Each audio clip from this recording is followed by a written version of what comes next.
What's going on, y'all? This your boy KCFL, King Self Life Wrestling Takes, here to give you my honest take about tonight's AEW Dynamite live from Raleigh, North Carolina. The crowd was weak, and I think a lot of it has to do with there was not too many people there. That's what AEW was trying their best to hide it by making the show very dark.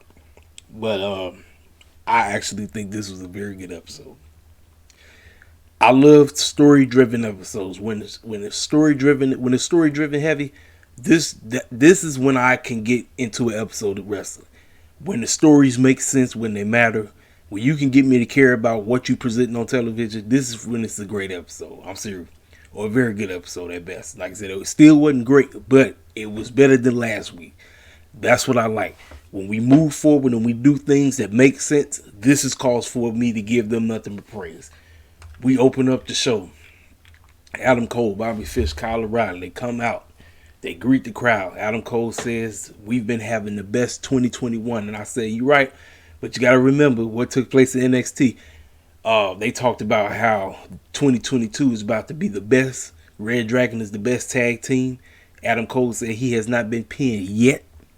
And as soon as he said that, the Young Bucks come out. And both Kyle O'Reilly and Bobby Fish, they said something.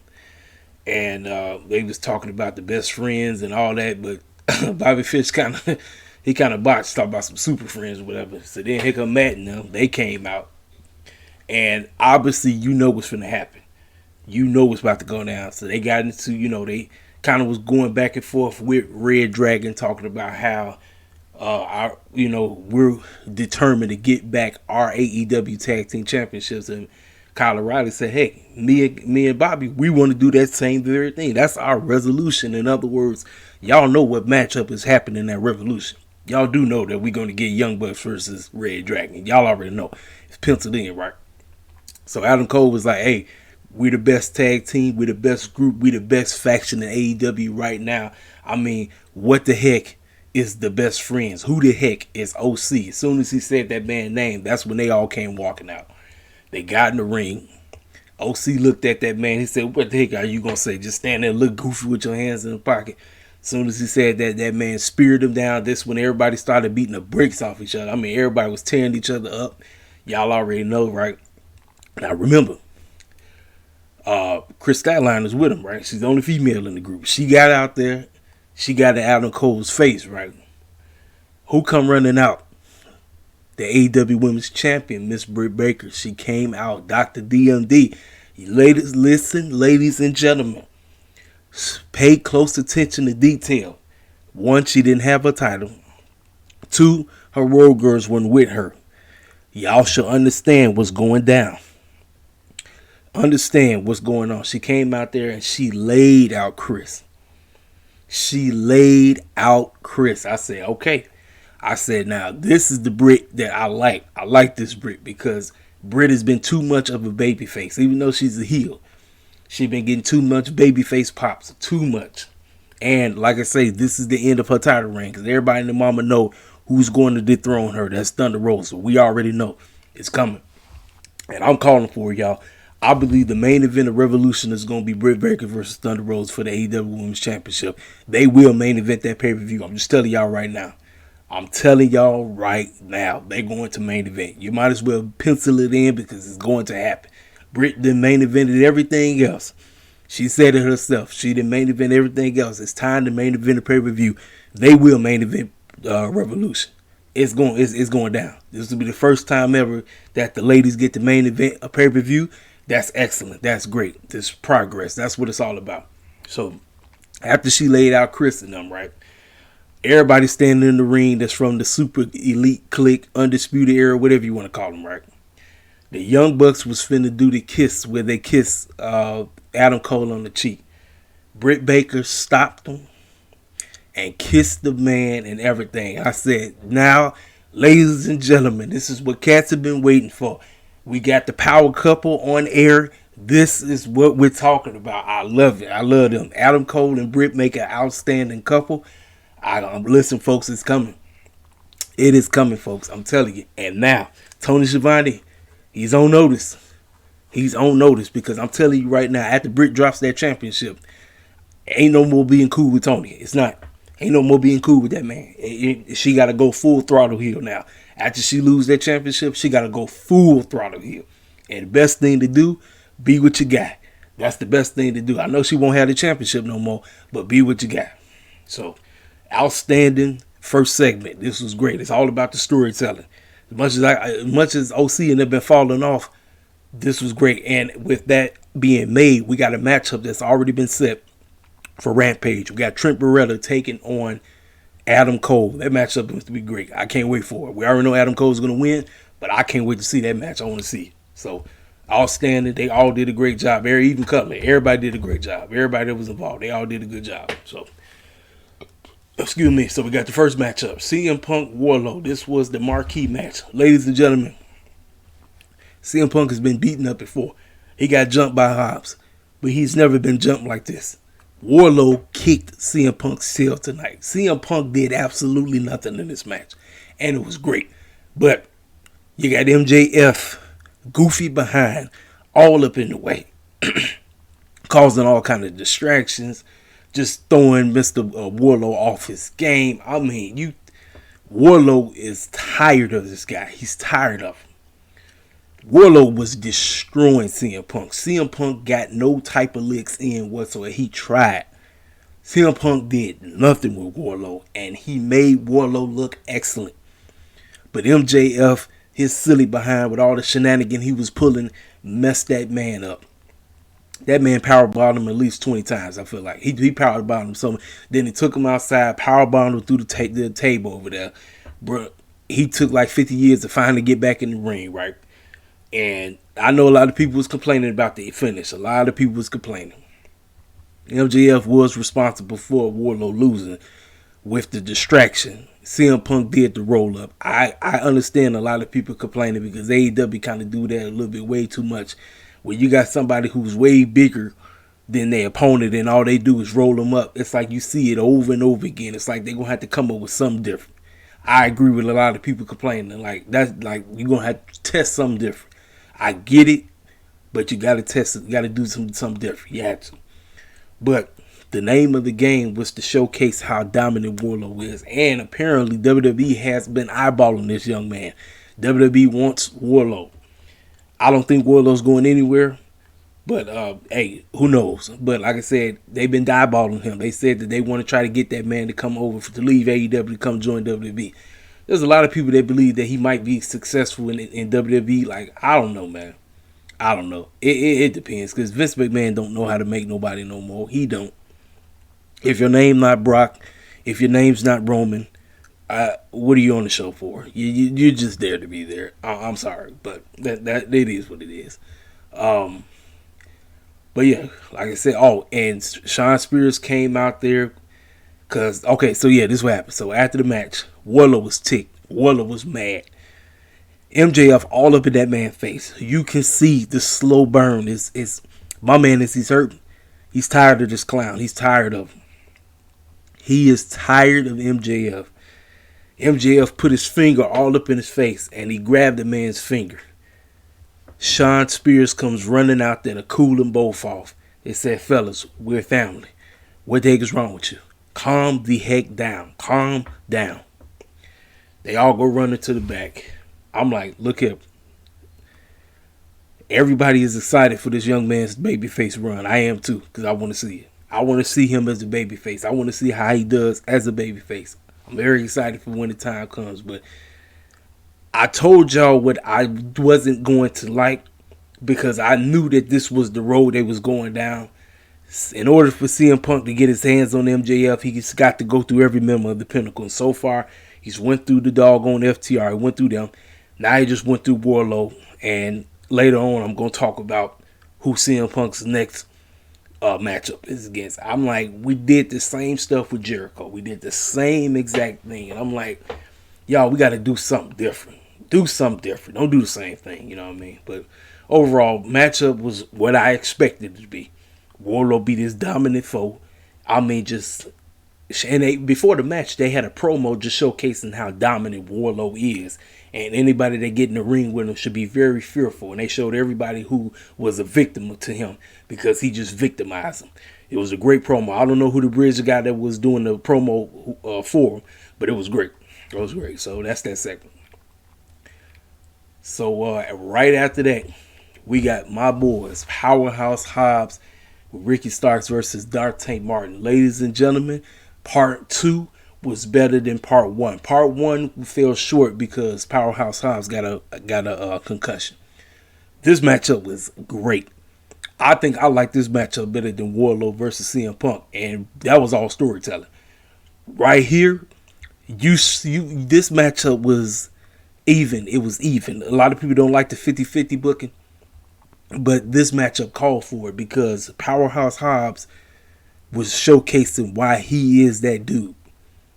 I told y'all, if it's 2 big men in AEW that I want to see become AEW World Heavyweight Champion, it's Wardlow and it's my man Powerhouse Hobbs. And the fact that we had 2 back-to-back big men having matchups right simultaneously, that wasn't no coincidence. The fact that they matchups was placed right by each other, that was simultaneous. That was on purpose. TK did that mess on purpose. And a lot of people was upset that Will Hobbs lost. I wasn't, because I knew that man wasn't winning. Ricky Starks was cheating his tail off. Rick Knox was acting like he didn't see nothing going on outside the ring. Ricky Starks was just tearing Dante up. I mean, just tearing him up. And a lot of people also, too, were speculating, where the heck is Leo Rush?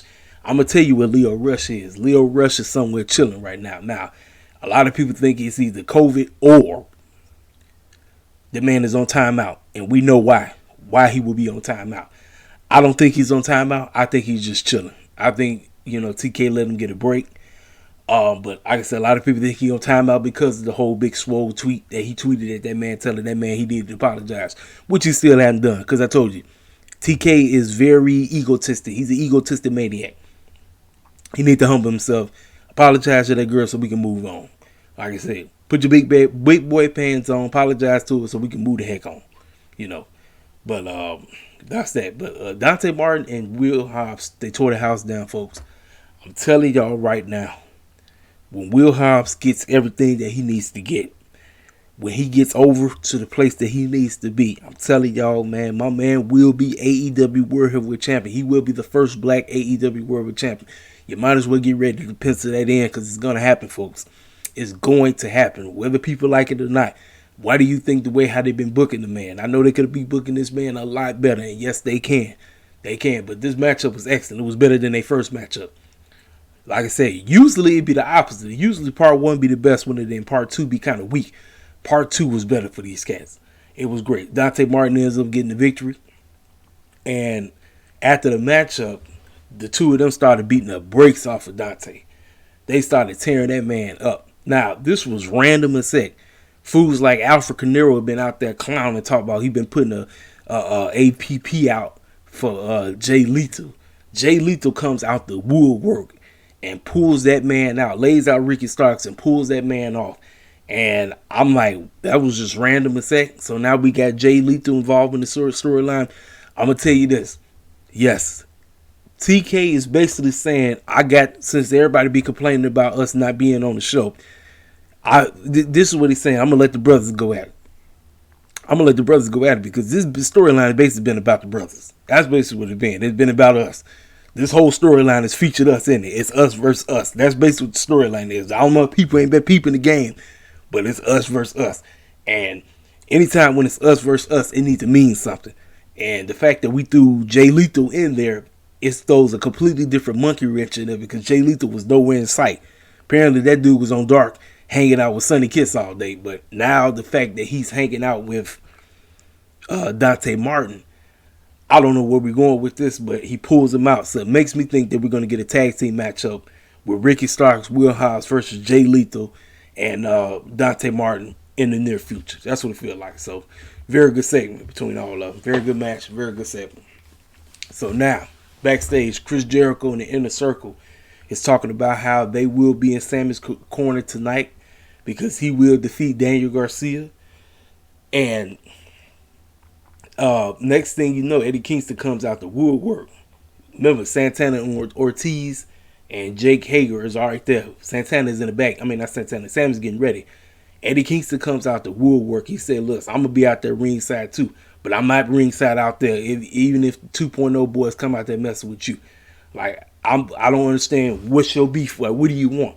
Like I said, you look, they ain't your partners. He said, those are my boys. I don't know what the heck you talk about. And then Jericho, he said some stuff back to him, and they all start listen. And then now when he said what he said, both Santana and Ortiz walked off. They walked off. I told you the beef before Eddie Kingston and Jericho is over, proud and powerful. That is what this is coming down to. It's coming down to that. It's coming down to them. And listen, you know, I wasn't really asking. I wasn't checking for Eddie Kingston versus Jericho, but I believe that they can make anything work if they want to. So listen, whenever they pull the trigger on this matchup, by all means do it. But like I say, it's because like I said, Jericho been kind of falling off as of late for me. He just been falling off. Like it's like I don't know what Jericho been doing, but Eddie Kingston's trying to get that man back to how he used to be, because Jericho just been a complete clown. He been a circus clown on the show, and it's like it's time for him to get back to being who he used to be. Being that guy who cut excellent promos, being that dude who tore people up, being that guy that didn't play around. He been playing around way too much as of late. And Eddie Kingston trying to wake that fool up and also remind his boys proud and powerful that them dudes ain't your guys. I don't care what Jericho said. Those dudes, you might have been tight with them on the indies, but these are my guys. They're part of the inner circle, you know. So that's that. So right after that segment, MJF come walking out, mad as heck, ticked off for CM Punk. Talk about that was a fluke victory. And he said, you know what? I had enough. I know you fools want it. You guys want it. We're finally going to do it. Next week, CM Punk is going to go against none other than Shawn Spears. Remember what I had said at the beginning of this podcast or whatever. What I said was I didn't want them going down the same rope that Jericho had to go down to get his hands on MJF. That's the same thing we're doing. We're going down the same rope. It's like, switch it up, man. Just switch it up. Like, do something different. But hopefully this matchup is great. You know, I'm not expecting anything, you know, too spectacular out of the two of them getting together, but it is what it is. So it is official. Backstage, Adam Cole, Britt, the Young Bucks, Red Dragon, and Brandon Cutler was all together, and they challenge Orange Cassidy and Chris Statlander next week on Dynamite in a first ever mixed tag team match. Well, ladies and gentlemen, there you have it. A lot of people have been wondering when the time's going to come. We're getting it. We're getting it, folks. They started off. The couple working together. Listen, I know the two of them been wanting to do this forever. And also, too, I think this is going to help Britt a whole lot, because Britt, everybody know, Britt, she's good. But Britt still needs a lot of work. And she's going to be with the guy who's been helping her out all the way. She going to be in the ring with her dude. So that's a plus. So we got OC and Chris teaming up together. They called them out. Listen, folks, I love it because, like I said, it's always about the storytelling. She ain't with the girls no more. The girls were not there. Rebel was nowhere in sight tonight, and neither was Jamie. The signs are pointing to her title reign coming to a close. I'm telling y'all right now, this is what I'm talking about. Segment was awesome. It was great. It was excellent. Now, right after that, we got the AEW World Heavyweight Champion. He comes out and he talks to the crowd, and he talks about how he's wrestled over 90 minutes, and he said he's not satisfied. He wants to wrestle more. And he said he got an opportunity to wrestle one of the best wrestlers on the planet. And he said he still wants to kick more behind, kick more people, and kick the cowboy poop out of so many more people, right? He said, whoever it is, come on out here. Whoever's next, whoever want a shot at me, you can come out right now. Who come walking out there? Dan Lambert, old goofy behind, come walking out. I said, oh, no. I said, what the heck Dan Lambert want? I said, you mean to tell me we finna get Sky versus Hangman, or Ethan Page versus Hangman? I'm like, when y'all fools are just dealing with the TNT title. Y'all just like, oh, we done with Cody. Let's go after the Hangman. I'm like, eh. That fool was talking some nonsense, talking some goofiness, talking about Hangman is the good wrestler, but he ain't nothing but corny and all this. And then listen, dude be talking some goofy stuff, man. I like Dan Lambert, but dude be talking some foolishness. So Hangman clapped back and said, "You're nothing more than a walking Facebook profile." I was like, boy, I tell you, look, Hangman getting better at this promo thing. You know what I'm saying? He getting better and better. It's all about the intensity with Hangman. You know, you got to get the intensity out of him, because when he was chasing for that thing, look, that man was cutting some of the best promos he could possibly cut. Now that he's won the title, it's like he kind of got lazy. It's like he's laid back and chill. We got a laid back, chill AEW World Champion right now. He's very laid back and chill. But you got to pull that intensity out there, man. You have to pull it out, because when you pull it out, get out the way. So them men, they talking and everything, running off at the mouth.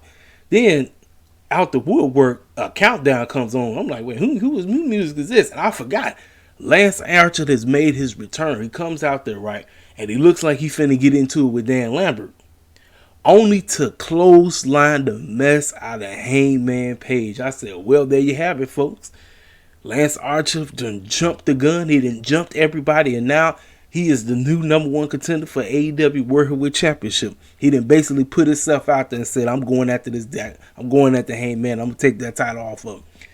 Gets the chair, lays that man out, throws him through the chair, lays him out completely. And Dan Lambert just walks off laughing. I'm like, I don't know if Lance made an allegiance with that dude. I don't know. I don't know what that means, but that was great. It was excellent. It's good to see my man back. My man let his hair grow out a little bit more. Because remember, he was bald head all around except for right in the middle of his hair. But he didn't let his hair grow out because he'd been off TV for a good minute. But great segment, you know. Like I said, it's always about the intensity. Like I said, when it comes to Hangman and his... Because I've seen a lot of people kind of fluctuating on my man's title reign. Look, Hangman, he ain't really done nothing yet. He just been wrestling cats right now. My man just been getting busted open and wrestling Bryan Danielson. Basically had one of the best matches he could possibly have with Kenny Omega. That wrestled Bryan twice. I mean, what else do you want? Like I said, it's a slow burn with this dude. It's just slow. It's slow, but it's steady. Because, like I said, you want to get the intensity out of him. Like, you want to see, okay, I know he can give me a little bit more. He can give me more because he's an excellent wrestler. Hangman, one of the best in the game when it comes to wrestling. I'm telling y'all, man. I didn't know who Red Dead Redemption was, but this dude is good. Hangman is good. I don't care what people gotta say. Hangman is a good wrestler. So we can get him and Lance Archer. Give it to me. Give it to me. So backstage, we got Arn Anderson with Brock Anderson and Lee Johnson, and he's talking to, I believe he was talking to, was it Alex Marvez? I think he was talking to Alex Marvez. And he's talked about how he's proud of his son and Lee. He said these two make an outstanding tag team, and he's looking forward to these two making noise and everything in the tag team division. Then who come walking up? Tully Blanchard and FTR come walking up out the woodwork. And they talked to that man, and they said, listen, Arn, we love you, man. I know that's your son and Lee Johnson, but you can drop those two losers and come join us in the Pinnacle. And I say, pay attention to detail. Who was there when FTR signed with AEW? Arn Anderson. Next week, Tully Blanchard actually proposed and said, let's have a matchup. Let's have Brock Anderson and Lee Johnson versus FTR. Tully and Arn shook hands. Ladies and gentlemen, Arn Anderson is going to join FTR. I'm not sure exactly when the time, because remember, folks, that man was with them. Arn Anderson he's been tight with them behind the scenes for I don't know how long, and I don't know what they've been waiting on. I've been waiting on Arn to go join them. It's coming, folks. Tully and Arn are working on some kind of something. They're working on something where they're going to find a way to get together. It's going to happen. I'm not sure exactly when. But remember, when FTR first came through, who was sitting at the table with them signing their contracts? I'm trying to say, what the heck is Arn Anderson, a Cody Rhodes guy, hanging out with FTR. What is he doing hanging out with them? Pay attention to detail. This is what I said. It's something that's going on here. Something going on with Mr. Glock. I don't know what it is right now. I don't know when they're gonna pull the trigger. But I'm telling y'all, it's going to happen. It's gonna happen in a time when ain't nobody thinking about it. You're gonna be shocked when the moment happens. Cat's gonna be like, dang, like, oh my goodness, man, it's going to happen, folks. It's going to happen. Arn Anderson will be joining FTR and Tully. It's going to happen. I'm not sure exactly when, but this segment was outstanding. It was great. Great backstage segment. So now we got the matchup. We got Hikira Shita versus Serena Deeb coming up. Now, right before they match up, I believe they showed a promo of Jade Cargill and Mark Sterling about her with the TBS championship and how she been running through everybody. And she said, I told y'all exactly what I was going to do from the jump. I told y'all I was going to win that thing. I told you this whole thing is me. I'm that B show. That's what she is. Listen, I will never call a female out her name. I don't give a crap what anybody says. She can call herself that all she wants. I'm not. But my girl Jade Cargill, like I said, it's time to learn on the job. Learn. You are the TBS champion, Miss Jade Cargill. It's learn on the job. That's all I'm going to say. So we get Hikira Shita versus Serena Deeb Part 4. Ladies and gentlemen, Hikira Shita is on her way out. She is going to be going back to Japan. I don't know if she's filming a movie or she's doing something. So I knew that Serena was winning, but I was trying to figure out how was they going to do. Now remember, the whole storyline is her injured knee. That's the storyline.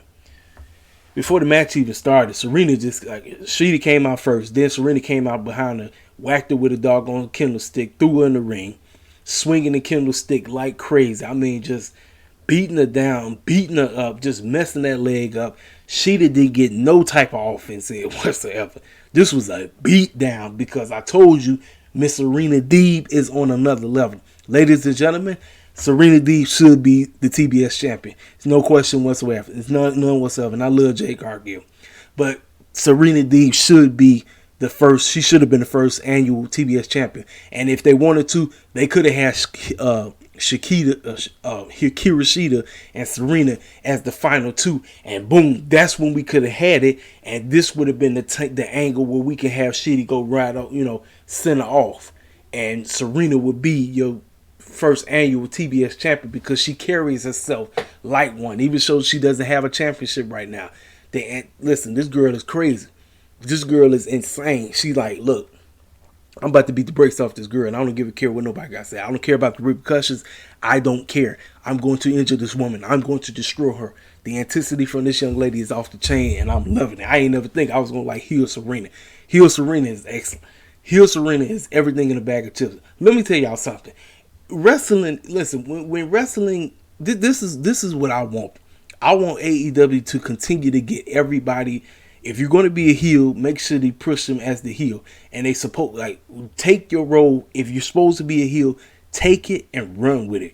If you are a babyface, take it and run with it. Because that's what makes wrestling outstanding. When you got outstanding heels, when you got outstanding baby faces, and everything just matches together. This was excellent.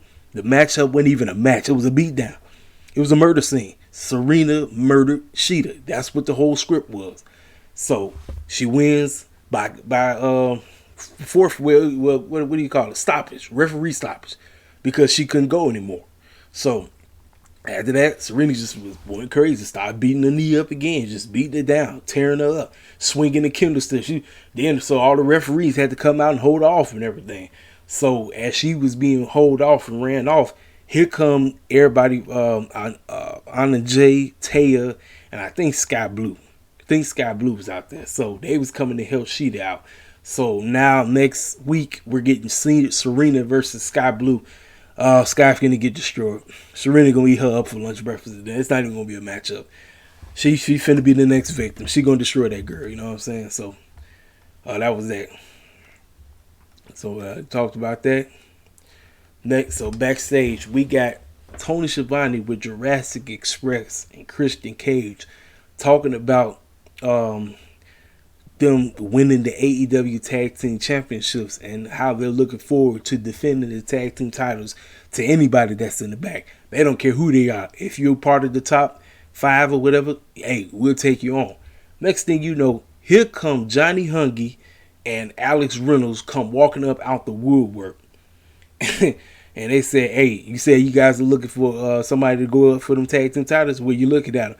Kristen said, hey, when you find somebody that's in our that we asked it for, come get us. I was laughing at it. I said, it's funny. I said, uh-huh. He said, yeah, very funny. He said, you're looking at the next guys that's going to beat you for those AEW Tag Team Championship.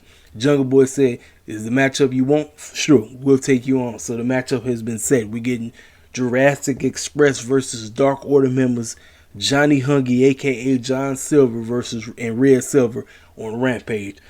I'm looking forward to this because it's something that we haven't seen. I don't think I've seen this matchup before, so it's something different. It's something new. You know what I'm saying? We're getting back to the tag team wrestling being where it's supposed to be. So after that, outside we got Matt Hardy ringside with his wife and his babies. They in the crowd because that man is from North Carolina, so that's his home crowd. We got a random match. Matt Hardy taking on Pentagon L0. Now remember, Ray Phoenix is out the door. He's chilling because of that dumb spot that happened. Thanks to Alex Abrahantes with the stupid table. We ain't need to do that nonsense. Ray Phoenix would still be wrestling if it was for Alex Abrahantes being goofy. That's all I'm going to say about that. So, they come out. You know, like I said, the crowd was very weak, but like I said, that has to do with the fact that wasn't nobody at the show. So, you know, like I said, I don't know why wasn't nobody really at the show, but it is what it is. So, I'm going to be 1,000% with y'all, man. I wasn't feeling this match.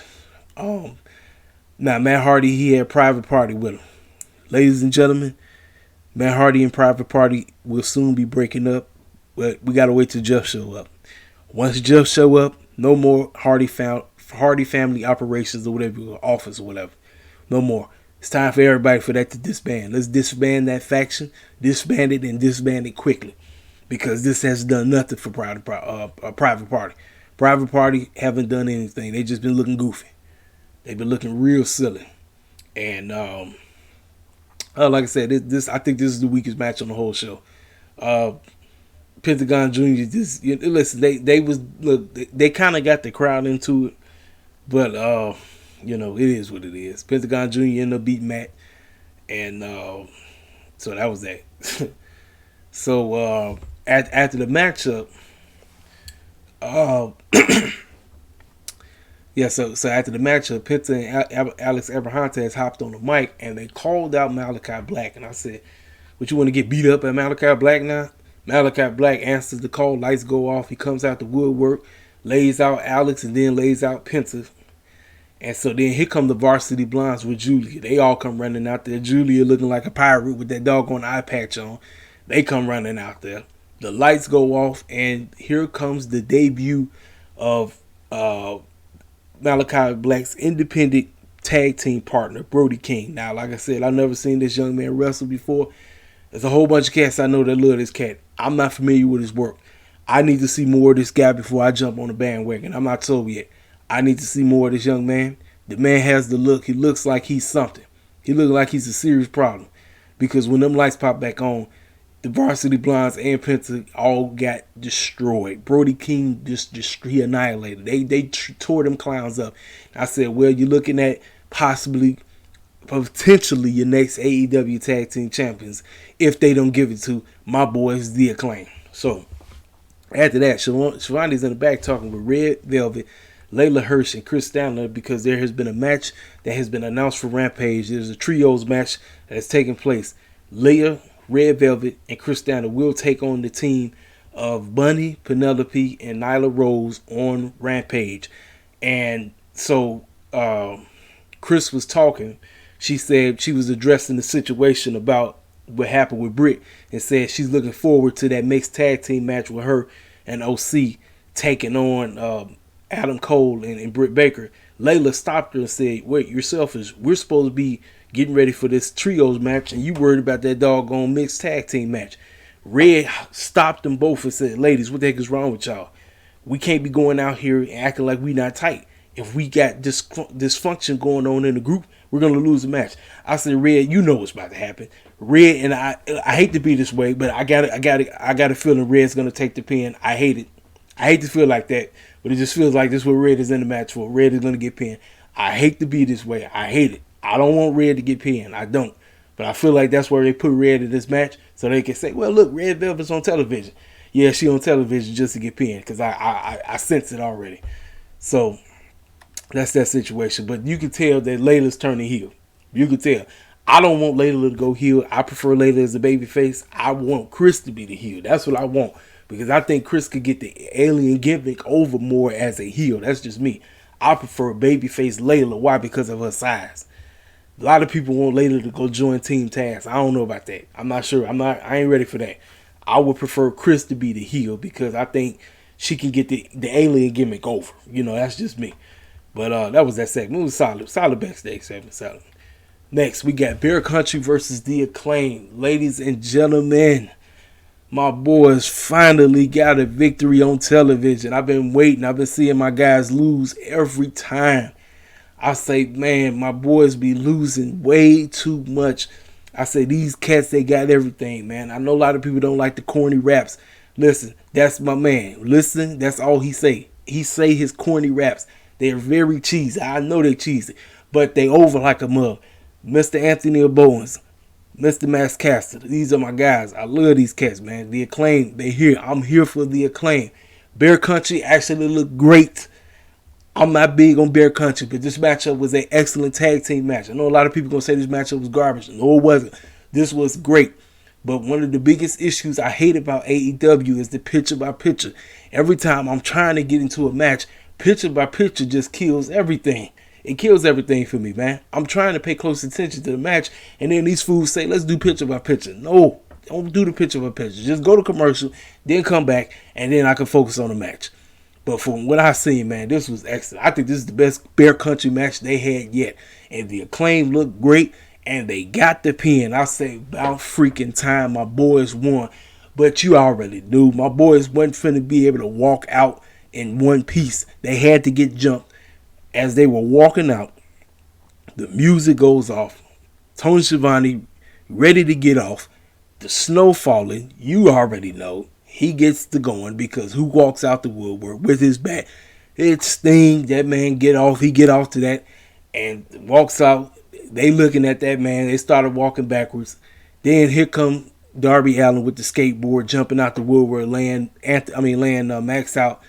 They got jumped. You already know the name of the game. They had to get beat down. So obviously they match up. They will have another matchup.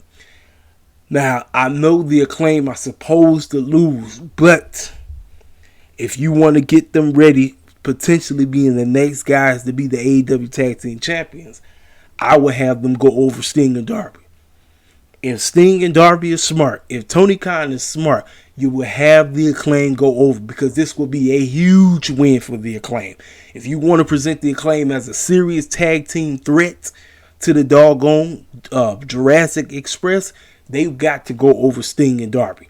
Sting and Darby is so freaking over, they don't need to win no more right now. They don't. They are over.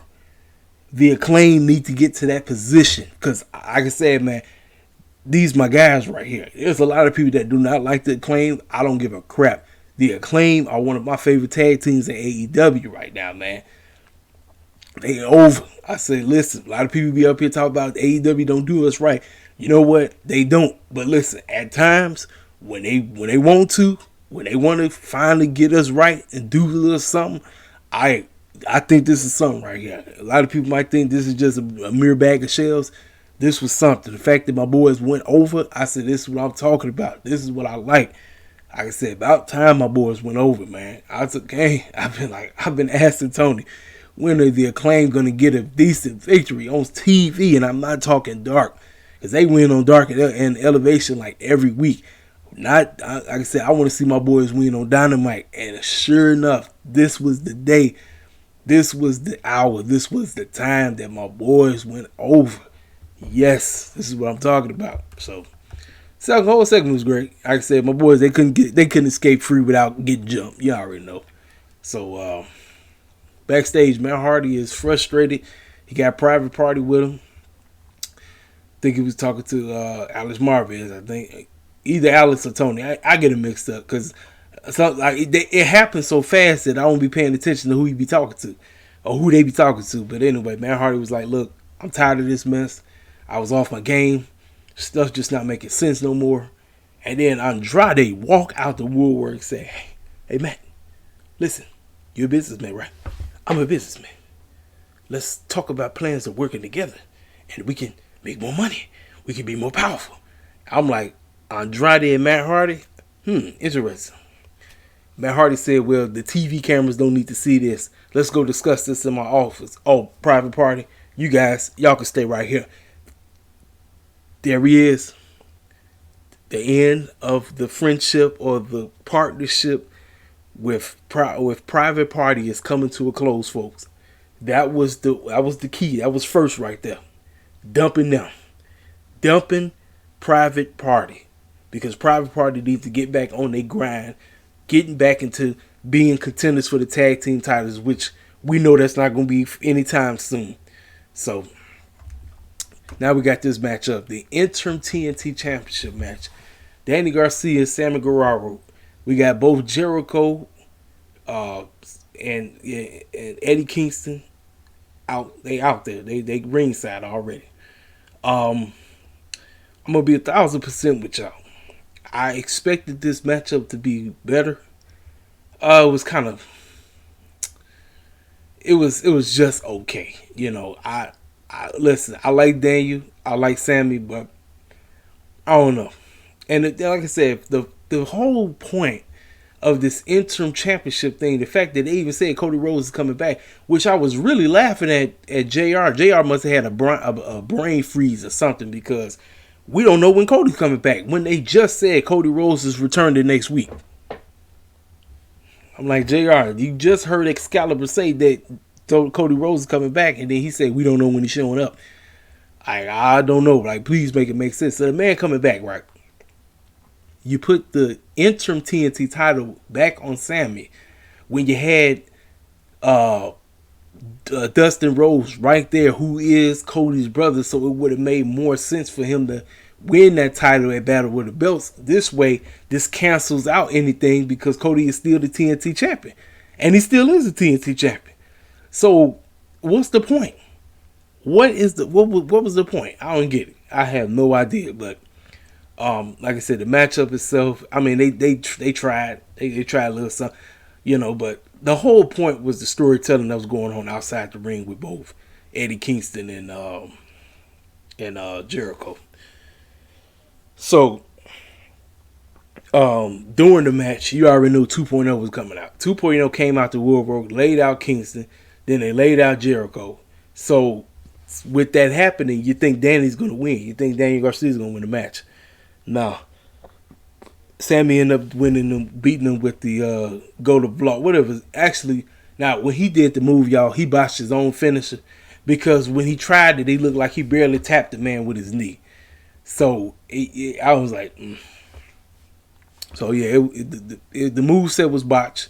I saw that. I caught it right away. I said, man. So, after the match, Sammy ends up retaining the title. So, after the match, 2.0 hop in the ring and started jumping him. They started beating the bricks off of him. Then that's when Jericho and Kingston hop in the ring to lay them out. So, then after that, that's when the two of them got into each other's face. And they started pointing at each other, talking about, I'm about to beat your butt and all this crazy stuff. And I'm like, the tension is there. You know, like I said, I want to see it, but I don't. You know how when a potential matchup is about to go down, and you're excited for the matchup. I'm not. I know they're trying to get us hyped. They're doing their best, but I wasn't really, you know, what they was trying. Just, I don't know, just felt off to me. Just felt off. Felt like, you know, they trying to force it. You know, they trying to force something. Now, when they do the matchup might be great. The matchup might be off the chain, but, you know, we'll see. We'll see how that is. That's my review. Like I said, the episode was it was better than last week's. Last week's, I don't know what last week was. The debut on TBS felt like we were still on TNT. Tonight, it felt like a TBS Dynamite. It felt brand new. It felt different. The crowd didn't help. Like I said, I don't know. It's something about North Carolina. It's something about the North Carolina crowd. I don't know. And I know it had a lot to do with the fact that wasn't nobody really at the show.